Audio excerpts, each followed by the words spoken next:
Volunteer CFA asem no enya si a emu nkyeremu no na yede bro. Ewie ya na Ghana Football Association confirm say Kotoko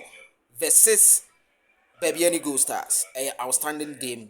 Na date no omo de abeto abonten te se de ehu se me de to so no Wednesday na nyankopon ya adoma game no eba so ehu details bia no in 3 minutes per me de ebro wo fia ha say no video no enye tententen enye kasa tententen na emum no ye hwe say in 3 minutes per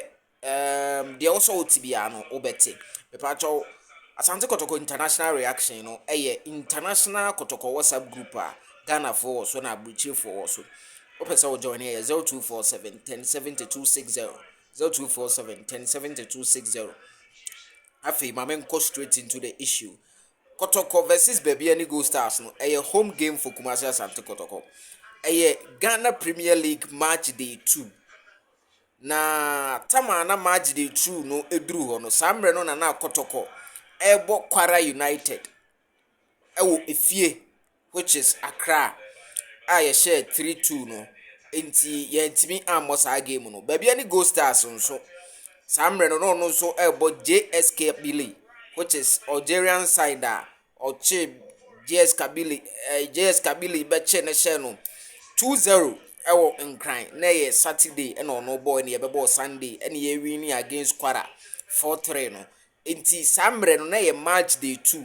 say na abrewa yi puma kwam jeffefo ne same game no mra so Wednesday which is 8th of October na jeffefo no nim say menka say mistake and say ye nipa so enye oversight omunim say sada no Black Stars wo match na mum no away nti we dey me sure say enye bibi huhu bia sada no Black Star bebo Central African Republic ye ko Morocco ni akobo no because Central African Republic for no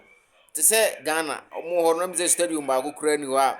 approve Ghana de ba ko ya approve nti omo ko beko akobo no ye ne omo no beko akobo no Morocco nti sada no game no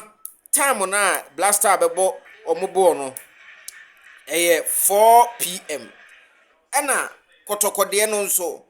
nti ashe fie enya ne ntie se 7 p.m. ebe anajo 7 p.m. nti nchechemu kakra bi e wo ho amere bro ewo efie ha sei eno no asem no de bia meka se eba emu nti ase ne mu nchiremu no nti say no the news is that Kotoko versus Baby any Goldstars outstanding league fixture